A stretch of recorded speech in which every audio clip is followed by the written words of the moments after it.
Of Sales Chatter. I'm your host, Ryan. I got my buddy Jeff here. Today, we're going to be talking about education before commission. Let's Let's go. hit that intro. The right Oh, one. yeah. To the HPLS podcast. Live, relevant, and high performance information, conversations, and education weekly.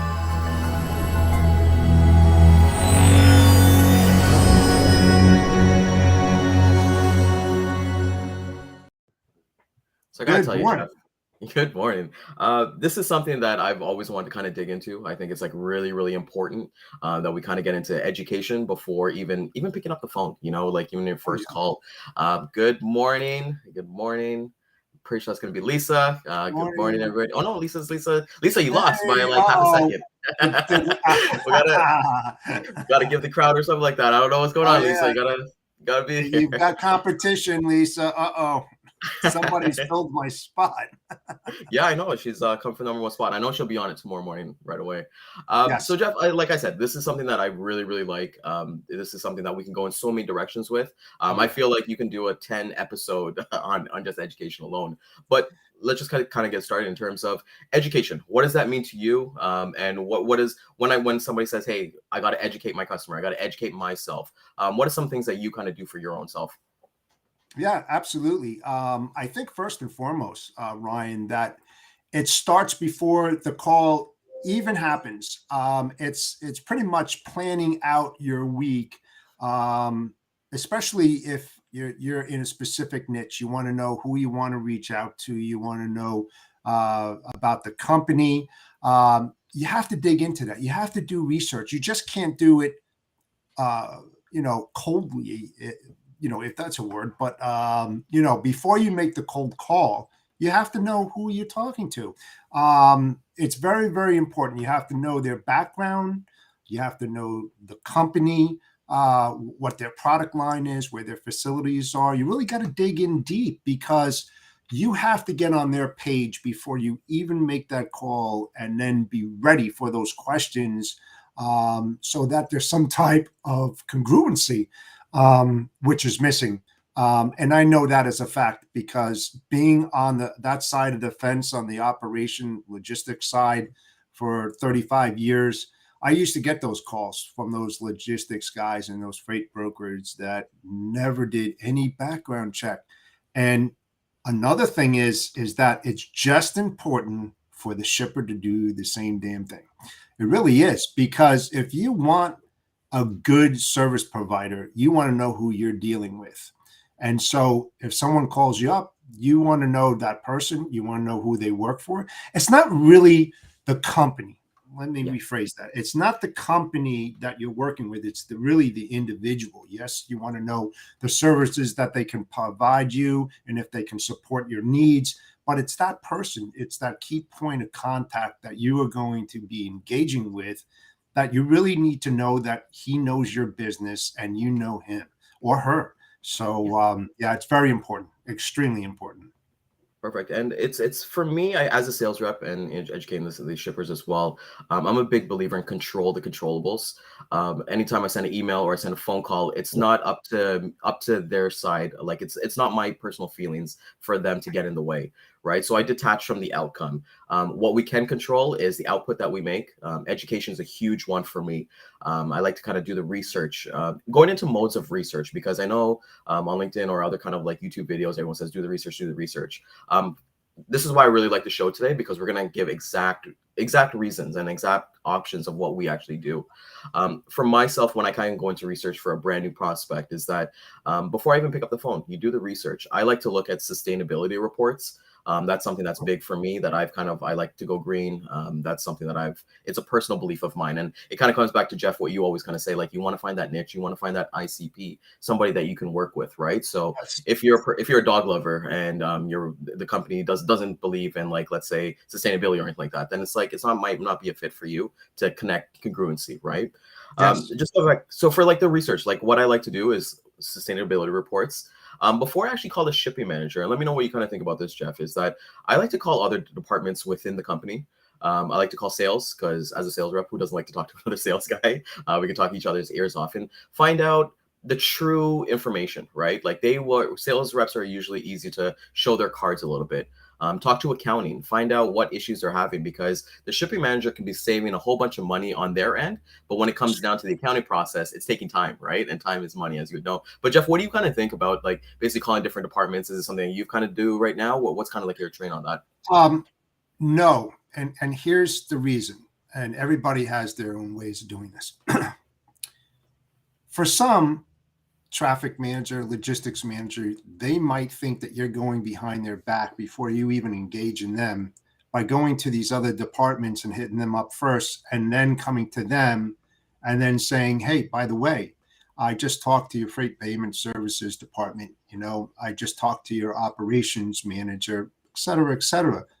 Well, why didn't you talk to me first? It's like you're leaving them out as last, and they're the ones that are managing everything, and they're the ones that have their finger on the pulse in every department, because they're managing it, right? They're managing the day to day. So what I prefer to do is engage in that top guy. Even if you go to the C-level guy, the guy that signs the checks and everything, it's like what I've always said to my people and where I've worked, it's the question that needs to be answered is, let me ask you, who signs your check?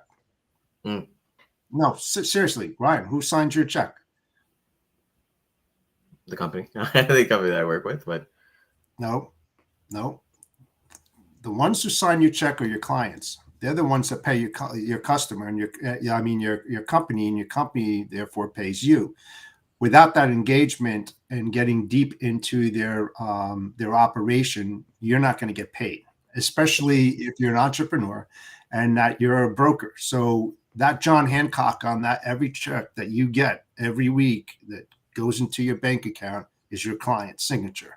And that's the most important thing of everything. So you want to try to do whatever you possibly can to service the needs of your customer. And how do you do that? Well, one thing is that you can become an SME, a subject matter expert in a specific industry, vertical, niche, etc. And then what you can do is highly educate yourself around that niche so that you are the go-to person in that area or in that vertical. For myself, and throughout my whole career, I never wanted to pigeonhole myself into any one part of the supply chain in any vertical. I just wanted to know a little about a lot of things from cradle to grave.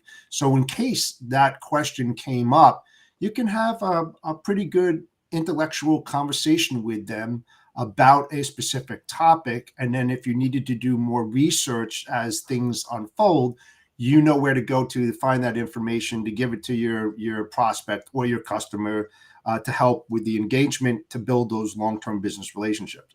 So I wouldn't necessarily go to the freight payment services or start honing in on the other side. What I would do is engage that top guy and ask him about the specific problems that they're having internally that you could look into as a service provider besides moving freight. Like I said, every time that I talk a prospect or a customer, I don't talk about freight. That's not the most important thing, but in the long run it is, if that makes any sense. The thing is to uncover the hidden bank, as I call it, and start, digging deep into those areas to add value. And that's what it's all about, at least for me. I know it's different for a lot of other people, but it does work. No, 100%. No, and that's why I love having this discussion, right? Because everyone does have a different method of how they kind of do things. And I didn't think of in terms of education. We've had Dean Crook yesterday. Every Wednesday, I make it a personal thing for me to actually send out yesterday's video to people to let them know, in case that they're not fully aware of it. That's a good piece of media that you can send without sending a generic, hey, I have trucks in the area email, or hey, when are you going to give me a shot? No, the way that I kind of operate myself is that just like a bank account, I want to make deposits. So anytime I send over a video about education, like Dean Cook's, or let's say it's an article or something like that, it's about making deposits, and then eventually it's going to build up till where I'm going to make a withdrawal, right? Because at the end of the day, Sure. we want to find out all about their supply chain. In terms of like research, so I want to get into like, hey, what you actually kind of do in terms of what do you specific, is there any kind of key things you look at when you're either talking to a shipper, you're talking to a prospect, even talking to your carriers? What kind of research do you physically, hey, I get in front of my keyboard and let me search away and figure out some things? Yeah, like Ryan Muhammad. I bring up your LinkedIn profile. I looked at where you work. There's a lot of guys in the logistics industry that kind of bounce around and they touch points in different operations throughout their career. So you want to try to see if you have that background, when you go to engage in them, oh, this guy worked in CPG. I have 20 years of CPG. Let's see who he worked for. Oh, I know that company. I used to speak to so-and-so there, and so it's all about linking things together and having a commonality, and the company as well, digging into the company, the background.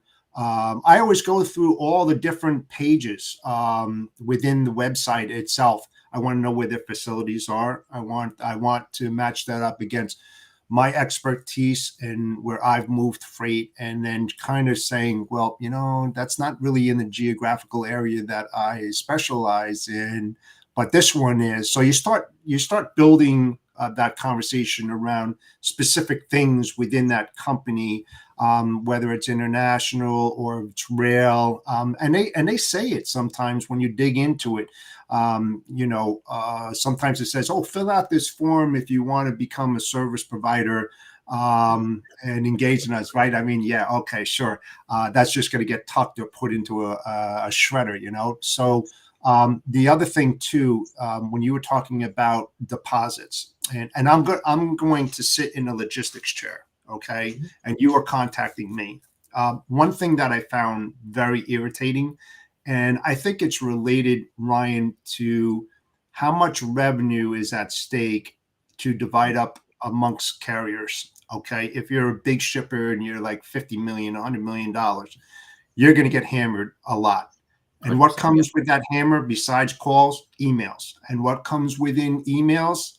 Brochures, this about this, this about that, and everything. And what happens is that your inbox starts getting flooded. It's listen, it's part of the industry. It's part of what we work in. It's what is expected. But the thing is trying to, at least on my side, because I found it very irritating, is not to engage in that and start pumping out those brochures and start sending all this other kind of stuff in there.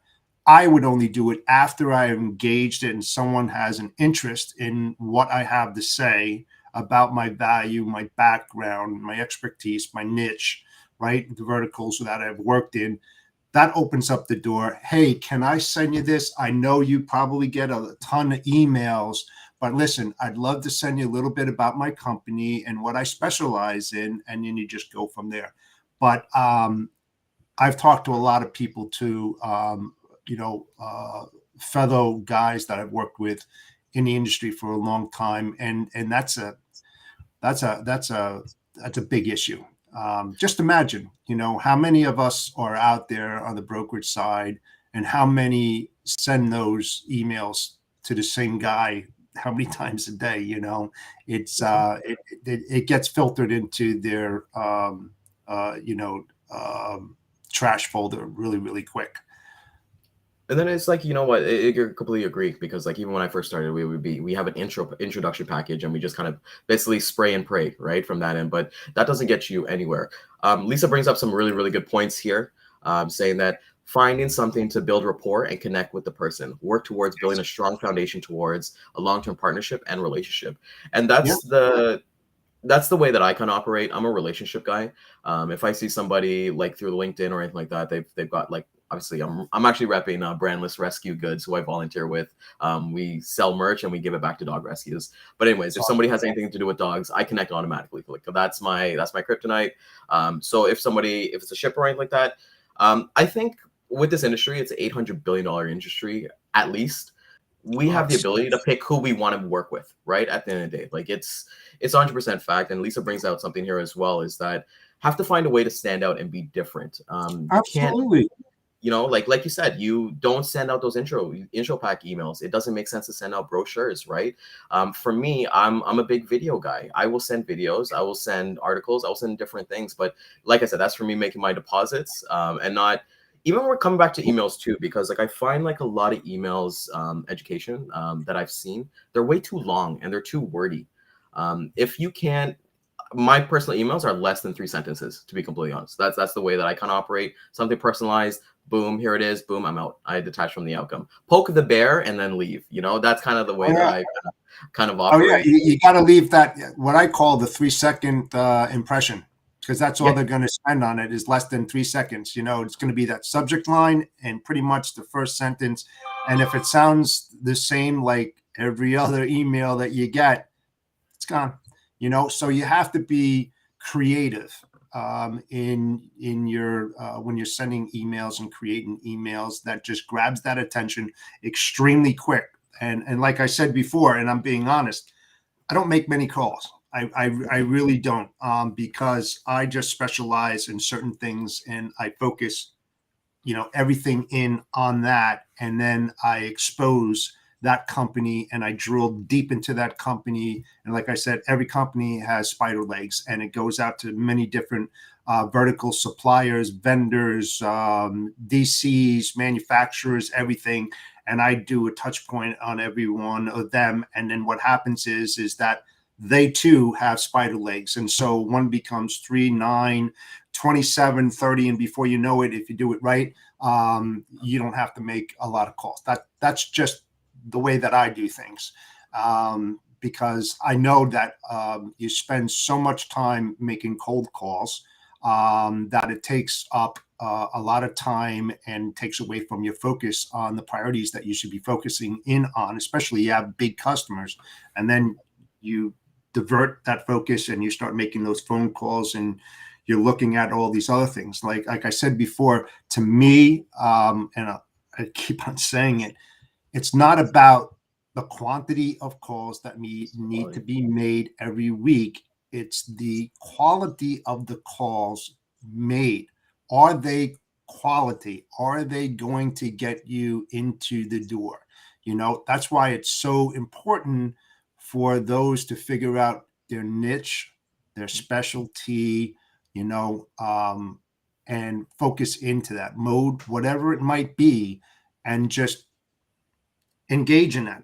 You know, keep on putting the foot to the pedal on the gas, man. It's just like you got to go. You got to go. So again, everybody's different, but I just find it a waste of time when you have to make a gazillion phone calls and you're getting maybe 1 or 2%, you know, return on And that. it's not the way, because like, you know, like I've been in the industry for almost 6 years now. And when I first got into the industry, there was no training, there was no education. It was like, hey Ryan, here's a call list, bang these out, 100 calls a day. You're gonna get 10 opportunities, you're gonna close one. You know, that's honestly the mindset it was. And then when I went over to a different company 2 years after, it was a different mindset, you know, and to kind of break away from that. And now it's more tactical, hearing from guys like yourself, hearing guys like Dean, hearing guys like Dan. You know, it's amazing to actually see like, hey, you're working smarter, you know. And that's the kind of bring up Lisa's point here. Everyone in the audience, Yes. what ways do you guys educate yourself? And just not only from like the logistics side, like Jeff, like for me, what I like to do is educate myself personally, like personal development, right? How I can be a Yes. better son, how I can be a better husband, how I can be a better person, right? In terms of relating that, because I like to give your personality. I feel like you as a sales rep or operations person and you as a person should be the same. You know, like there shouldn't be, maybe it's amped up a little bit, but it shouldn't be two completely different things. Like I'm talking like you here. I'm not going to pick up and be like, hey, my name is Ryan. You know, it's just not the way that I operate. In what ways do you look to, obviously you have tons of experience. In what ways do you kind of educate yourself other than work life, your lifestyle itself? Oh, well, I'll tell you, and this is really, really funny. I was just thinking about this last night. No kidding, no joke. What I found, and I'm ashamed of, I'm very, very honest, and my integrity is first and foremost, is that I have put so much into my business that I forgot about myself. I really did. And I really need to reevaluate me personally, um, physically, I wouldn't say mentally, but when you're building a company, you kind of forget about your own needs as an individual, which is very, very important. And what happens is that your focus is so focused in, you have your goals, you have your objectives, but you forget about your own personal needs. And you should really start, I wouldn't say deteriorating, but hey, I gained a lot of weight. I'm sitting in my chair, I'm concentrating, I'm educating myself day in and day out. I'm reading a lot of articles. I used to put a lot of content out there on LinkedIn, and I kind of went away from that because my priorities and my focus were in on other things. So, yeah, I mean, I don't really have stress or anything. I know it sounds funny working in the logistics industry, but I've learned how to separate the things that are controlled, that you can control, and the things that you can't control. And I found over my career that I used to put a lot of emphasis on the uncontrollable, my fault, this, that, all of that. And I mean, I could go into it a lot, but I'll keep it short. And what happened is I got high blood pressure many, many years ago. And it was really, really high because I took everything to heart, and I made a decision and said, I'm not going to give a shit anymore. I know that sounds ignorant, but I say it in such a good sense that, like I said, you can control the controllables, but you can't control the act of gods. There's no one out there that can. There's some predictability in the industry that you can fend off if you've been in it a long time and you know what to look for. And then there's things that just blindside you day in and day out. I don't care who you are in the industry, you know what I'm talking about. Every day you get in the office, it's not the same day. You're going to get hit with something. It's how you react to those adversities that are going to affect you, your company, and the outcome. So you have to really think about what you're doing and why you're doing it. And once you realize that, things will change for you in many, many ways, in a very positive way, I should say, because I had a lot of negativity for sure. And to go back to what I was talking about, focusing on the business and not taking care of myself and gaining weight and, having those priorities and goals and objectives, it's not a negative, it's a positive because things are going in the right direction. But now I've got to step back a little bit and start taking care of myself. And like you mentioned, like I know we've kind of talk off air. You're planning a nice vacation next week to actually go and detach, And one thing I always Yes. say, I know, like we kind of, I'm very anti hustle culture. That's not the way that I personally believe in. I'm not a fan of saying, I personally, and this is just a personal opinion of mine. Whenever I kind of hear that, oh, freight is 24/7, I kind of cringe a little bit because, yes, it is, yes and no to a standpoint. Like you got to set yourself up with your team and everything like that you don't have to be available 24/7. You got to be able to detach, have some hobbies, do some different things. I know with Lisa, I've talked to her quite a bit. She has like affirmations. That's something that I've personally brought into my life. Yeah. There's something I'm probably gonna give Dan an aneurysm by saying this, but I personally hate reading books. I'm sorry. Like I'm not a book person. I don't retain information. I've tried the whole leaving the notes, all that stuff. I've tried ebooks. I've tried audiobooks. I'm not a book person. So in what ways I personally like to develop myself is videos or basically going to an in-person class. Like I learn better when I'm with other people rather than, hey, I'm just sitting on this book. And then put a 1 in the chat, or if you agree. And Jeff, let me know if you agree as well. Is that, do you feel that we consume way too much content because it's so much available around us that sometimes we just get a little bit sidetracked? Yes and no, because a lot of my competitors out there, I do read their posts and they have great content for sure. Do I read all of it? No, I'm actually looking for specific content where I'll engage in it, but I won't be doing it all day long. I've got 4 27-inch screens here in my office, and I always have LinkedIn because I'm engaging and stuff like that. But I don't really do that. More or less, I'm looking at like G Captain, Maritime News, freight waves, the DAT. I'm looking at things that will give me knowledge. And again, a lot of good people out there in the industry that put out great content. I can name several of them. You know who you are, and I appreciate it, and the industry appreciates it.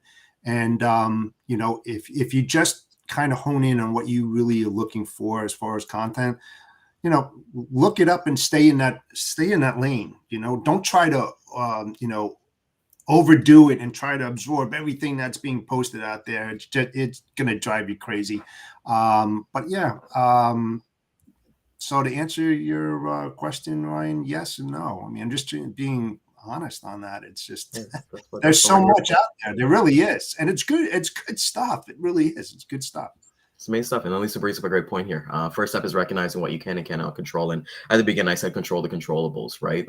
I can't control how a shipping manager reacts. I can't control if my carrier is they're having some issues or anything like that. But what I can do is get ahead of it, right? And she says here, control what you can and cannot control, then letting go of the things you can't. It's a waste of time and energy to focus on the things you cannot. And that's so right, I will say this, Jeff, like every time I have a banging phone call with a prospect or a customer, I'm amped up to hit another 5 or 10, right away, because you just want momentum is a thing that's so important. And that's what comes with education, right? I know we got to get into the lane of the day. Yes, let's do that. Yeah, let's get into that bad boy.